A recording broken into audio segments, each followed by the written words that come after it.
Welcome back, everybody, to Brown Bag Bets, powered by BETSPERTS. We are your daily dose of quick hit handicapping and sports betting picks. I'm Alex Christenson. Andy's still on vacation, so we bring back our third host, our number one sub, the third man or sixth man, I don't know. I guess there's only three of us. So third man off the bench, Mr. Matt Rooney. How's it going? I'm doing pretty well. I'm very happy. I'm not happy Aaron Rodgers has COVID per se. Like I hope he's okay and all that. But I saw the news this morning and went to one of my my spots where I place wagers, and they still had the Chiefs -1 up. So I got that line, and I'm very thrilled that I have Patrick Mahomes -1 against at home against Jordan Love and the Packers.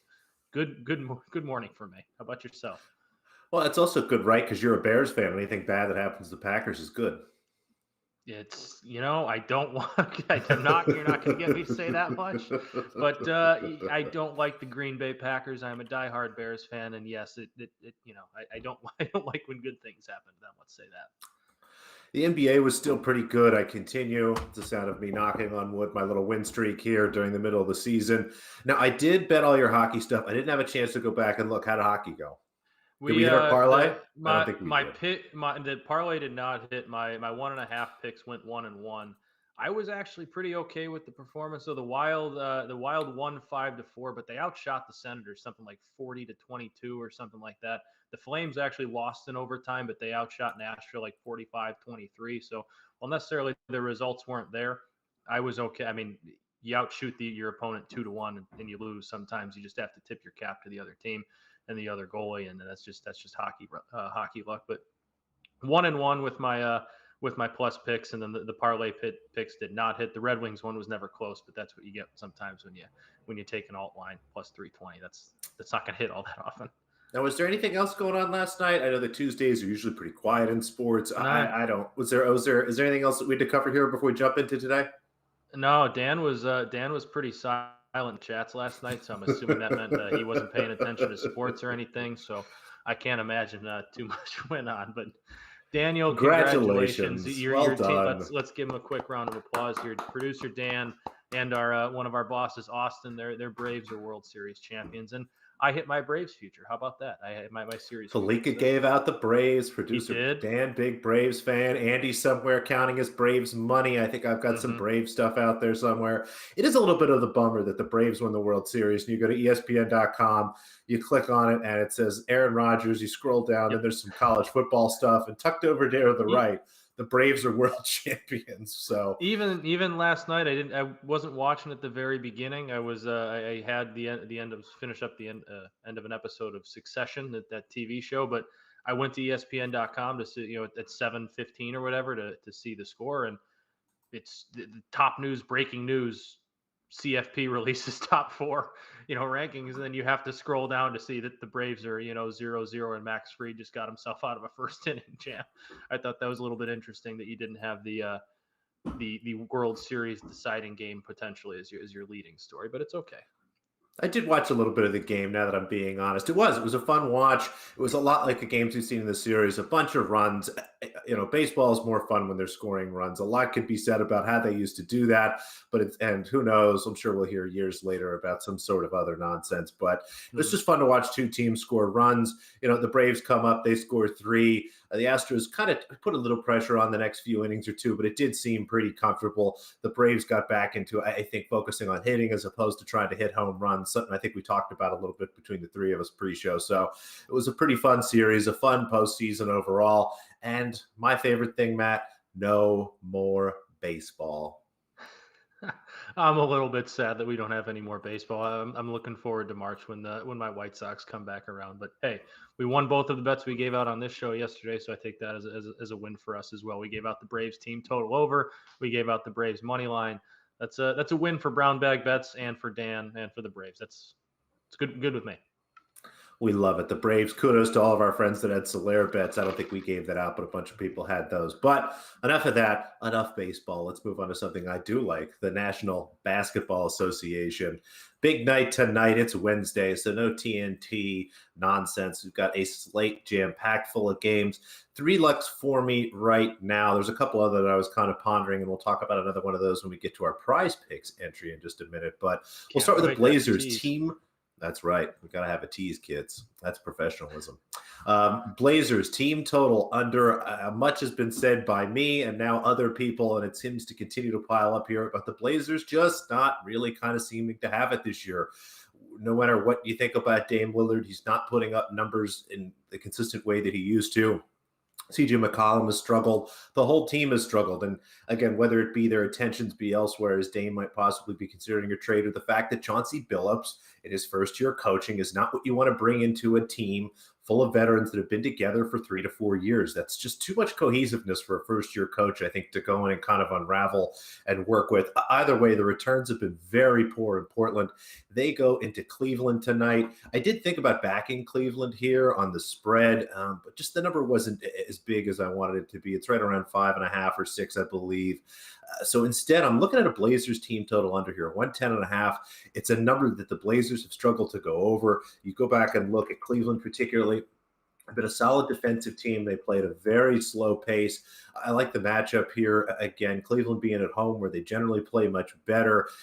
Again, I don't mind if you want to take Cleveland in some way, but as I look at this, just the bigger edge to me is on this team total under. The Blazers have struggled. The Cavaliers have been a great under team all year. Again, the spread here, it's actually down to 4.5. So I think this is just a much better angle as a way to kind of fade the Blazers on their last game of their road trip. We are going to take another underdog here. The Orlando Magic are catching 6.5 points hosting the Boston Celtics. I'm going to keep fading the Celtics. I don't think that their numbers at all bear out to what I'm seeing in terms of their power rating and the markets. And you can take a look at the closing lines to get an idea of what the betting markets are doing. And they have the Celtics much higher than I do from just an eye test perspective. I do from a statistical perspective, talking to people. This team is just really struggling. You see last night, Marcus Smart, in the last couple of days, he's been talking, kind of complaining a little bit. We finally have some infighting there. Again, another veteran team, well, not so much a veteran team, but a team that's been around and together for a couple of years, trying to figure out life with a first-year coach. I'm happy to continue to go against this team, especially with the Magic, a team that I was kind of bullish on before this year. It's just a very young, talented roster. They've been staying competitive in games and starting to finally win a game or two every once in a while. They finally snaked one against the Timberwolves. That was pretty impressive the other night. So I like where Orlando's going. It's a team headed up versus a team headed down. I look at my ratings even before considering all this stuff. I really struggle to have this game less than Magic plus 4.5. So pretty happy here to take the plus 6.5. And I think there's even a 7 starting to pop up. So we'll take the Magic there. And then one total, going a bit against the grain here. Unders have been fantastic in the NBA. They're hitting it like a 60% plus win rate.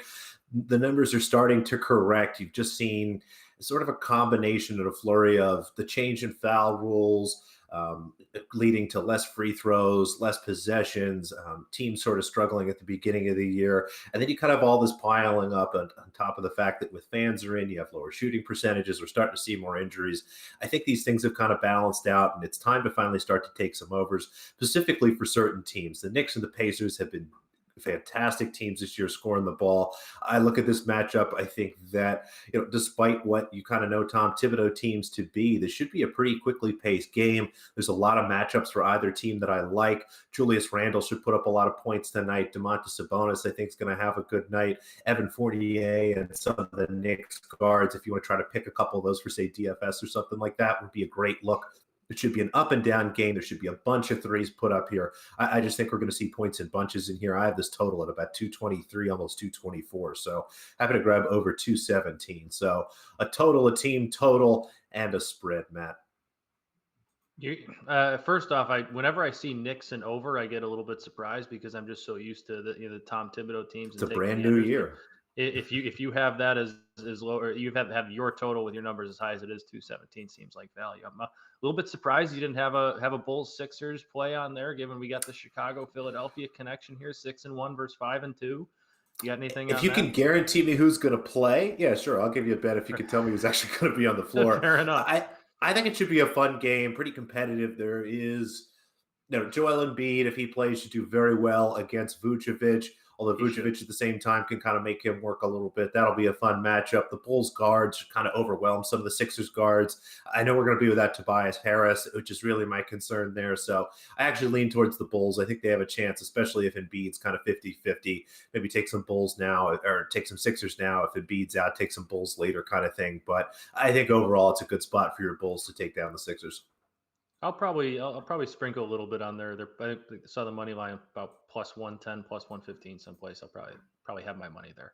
A little plus money on my Bulls to win. I like it. I have some hockey plays for us. Like I said, Ice wasn't terribly kind to me last night, but we went 1-1 on our plus money bets. I'm going to the Blackhawks game tonight, so I did throw a Blackhawks bet in there, but I'm probably going to make a different one more in favor of them to give me some rooting interest. But I'll start in Edmonton. We went against the Predators last night. They won in overtime.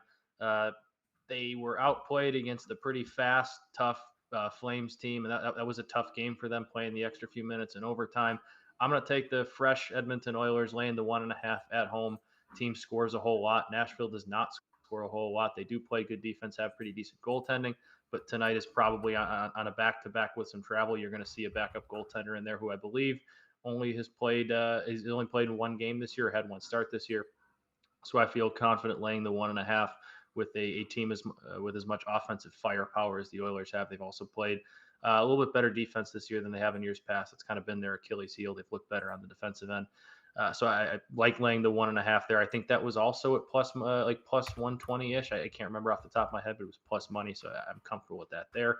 Hurricanes regulation win over my Blackhawks. Usually on this show, I'm guilty of being a little bit of a homer. I'm not going to do that here. The Hurricanes are the best team in hockey right now. They are 8-0-0, not even an overtime loss in there. They have not lost yet. They're coming in to play my 1-7-2 Chicago Blackhawks, who, while they have looked better lately, are just not a team that stacks up very well against Carolina as deep and as fast as they are. They did play this game, I believe it was on Saturday in Carolina. Carolina came out and won 6-3. Did think about going with the over and a first period over, but that was not on the board yet, so I couldn't get that. But last time these two teams played, it was 4-2 after the first period, so a first period over might be fun to get in on. But a regulation win with an 8-0-0 team over a 1-7-2 team at minus 110, I think is too good to pass up. Just about even money. So I'm going to lay that total with the Hurricanes. And then I was also looking at some first goal scorer total, similar to your first touchdown prop. That's the odds are always going to be a little bit better there because, you got the running backs are getting plus 400 or whatever. The best player goal scorer in the game tonight, Sebastian Aho for the Hurricanes, is at plus 1,100. I was thinking of going a little bit there. You had Patrick Kane down and around plus 1,500, so I think I might pick out a couple first goal scores, please, in honor of your first touchdown score bets. Maybe I'll tweet out my picks there from the BETSPERTS account, see what I can't get. I think that's probably my play for tonight when I go to the game, to have a little bit of action on it, other than I think for my team. I think you should spend some time this afternoon, put a little blog together on BETSPERTS for the people, because I promise you, at least one click. You're big on the long shot, the plus 5,000, plus 4,000 tight end if you can find one. Mm-hmm. The one that I'm thinking of, and if this wins, you bet I'm going to clip it. Blackhawks defenseman Connor Murphy was at like plus 6,000. He's much more of a stay-at-home defenseman, but he's got a sneaky decent shot. And that's my comp to your Kyle Rudolph pick of he's not a guy that scores a ton, but he's definitely a guy capable of it. And who knows, maybe a Connor Murphy at plus 6,000 gets a nice little bounce in the slot and fires one. I'm all for a nice quick result. First touchdown score, first goal scorer, NBA first quarters. Let's get this stuff done. Watching the whole game is for the birds, Matt. Couldn't agree more. All right, so we'll look for that. But yes, it'll be another thing. I assume we can try to use that also. You can parlay that as well into another PrizePicks entry. But we got together as a team tonight, as I mentioned in the NBA. There's another game, a particular angle I like there. So I've got 2 picks there. So I'll leave that there, though. What do you tell us? What are we doing here? Who's this guy that's This Leon Draisaitl. Leon Draisaitl is how you pronounce the name. He is Draisaitl. Looks like a you T. know It's Connor hard to see. McDavid. I can Old. assume you know who Connor McDavid is. Oh, I do. Leon Draisaitl is the running mate to Connor McDavid. He's been a Hart Trophy winner. He's led the league in points partially because he plays with Connor McDavid. That helps. But he is 17 points through 8 games this year. He's got, I believe it is 5 goals in his last 3 games. He is as good of a player as Connor McDavid is.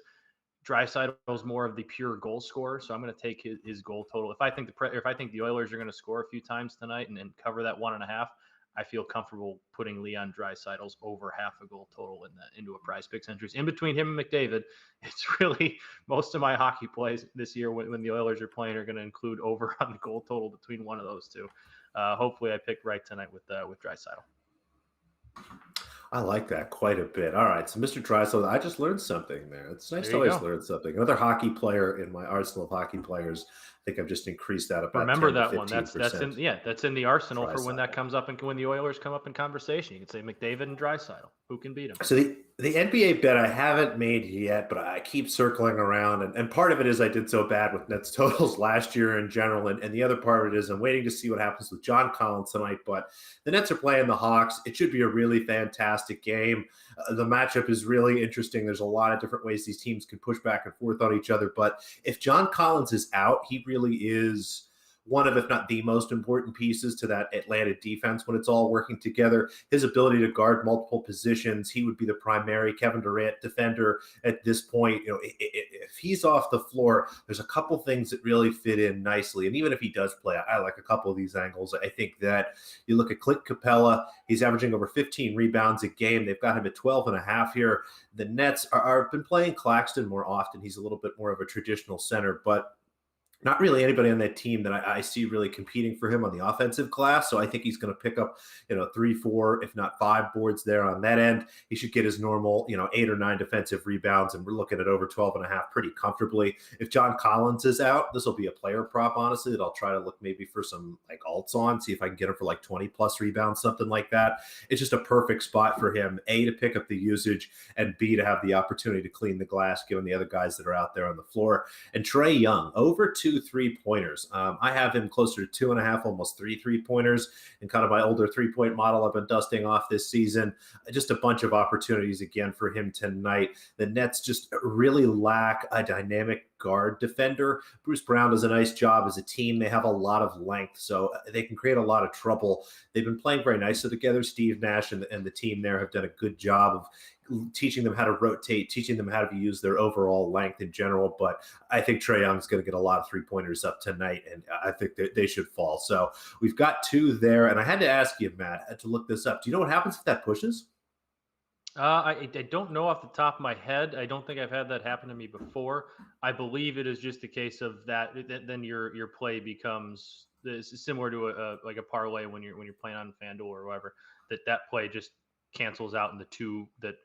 If the 2 hit the 1 push, then you're credited with the win for the 2. I believe that's the case. I'm not 100% certain on that. So anybody in the comments, feel free, but I think that's the case. I see a question there. Halt's asking about the Miami Heat.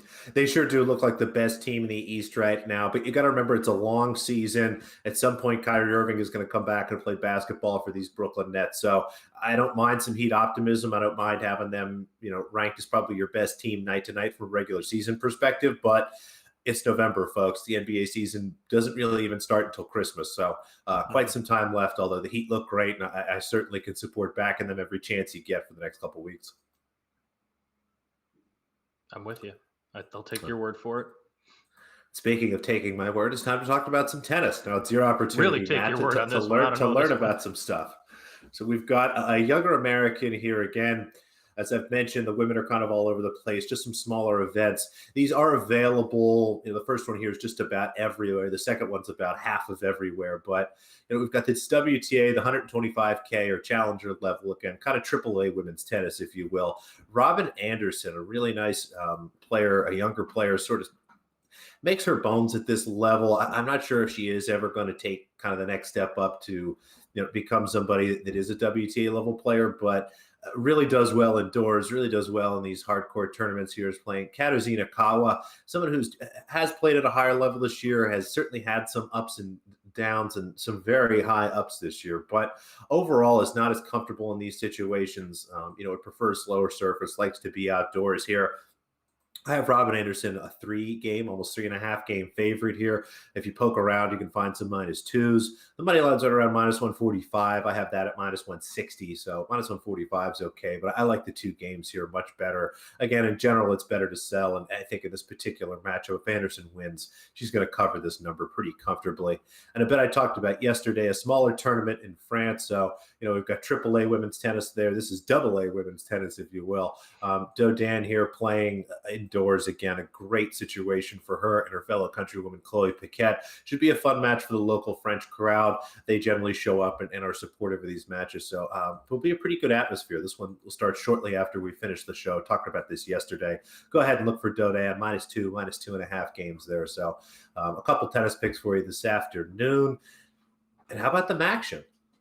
Well, that's the one thing I love about your tennis bets is a lot of them are, hey, this is starting pretty soon after the show starts, so go get your bets in. And I have something to keep an eye on and track if I want to while I'm working right after the show. It's very important. MACtion was 1-2 last night. The all underdogs covered and 2-1 outright, so that was a little bit of a surprise. I did have Toledo laying the 8.5. I liked that. I liked Toledo. They had as right as the first half was expiring, they hit like a Hail Mary. It wasn't even a Hail Mary. It was lost coverage and basically typical MAC defense. A receiver stuck behind. They hit a long touchdown pass to make it 35-24 going into the locker room. It got called back from a penalty. And kind of after that point, Toledo they lost all momentum, and then Eastern Michigan kind of took over from there. So that was not the reason they lost, but that was a tough break for me in that bet. But the other ones, Ohio won outright. Ball State did not hit that 38.5. Whatever. We're going to move on. We're on to the next one. I'm going to stick with the underdog in the first one, Central Michigan plus the 10.5. Mainly because I don't want Reed to get mad at me and fire me if I were to bet against Central Michigan. So I'm going to take Central Michigan plus the 10.5. They've actually played pretty good football as of late. They're coming off a tough 1-point loss to Northern, who is the best team in that conference right now. They're playing pretty decent football. Western Michigan's been up and down all year, so I feel comfortable with the hook, especially. They're going on the road, but I feel comfortable with the hook on some Wednesday night MACtion with Central Michigan getting the 10.5. And then Northern Illinois and Kent State seems like it's going to be a defense optional game. Both teams are averaging over 400 yards a game. I believe Kent State's allowing about close to 450 yards a game defensively. Kent State wants to move the ball. Really, they want to run a really, really fast offense, keep the ball moving, high pace, as many plays as they can. So I think this one's going to go over in a typical MAC type game. So I feel comfortable on Wednesday night there, taking the over 68.5, sitting down on the couch. Well, I won't tonight because I'll be at a Blackhawks game, but rooting for points in that one because there's nothing more fun than rooting for some points on Wednesday night MACtion. Gotta have points. It's not action without some points, right? Right. You would assume if there was, again, not that sports games would ever be fixed or anybody would ever do anything like that, but maybe you'd have the refs out there that are a little less on the holding calls, Yeah. Get the ball the way the quarterbacks want it, Mm-hmm. Nothing wrong with it. That's why we tune in on. Nobody wants it. While they can be fun, nobody's tuning into Tuesday night, Wednesday night MACtion for a 17-14 clunker. We want to see 55-49. Excellent. Well, thank you, Matt, for joining us again. We'll be back tomorrow with a bunch more action. Again, check out PrizePicks. We gave you an entry today. Use the entry code BBB. You get the $100 initial deposit. There's always some fun stuff going on there. If you want to save it for tomorrow, I'm sure they'll have some sort of fun thing for Thursday night football. If not, we'll put some pressure on the folks there to maybe get something together. Of course, thanks as always to our friends WinBet. We know it's Wednesday. There is no more WinBet Wednesday. We keep trying to come up with some other thing, but all the same great offers you have there. You get your risk-free bet as well. I don't know if we've run out of fleeces yet, but we'll check on that. I'm sure that the folks, Matt and the other Roonies there will get together and figure it out. We have a store coming. Ooh, I like that. Sounds good. So, yeah, sign up for WinBet, sign up for PrizePicks. Give us lots of thumbs up and likes. It makes Andy feel better, even though he's not here. And we'll see you tomorrow.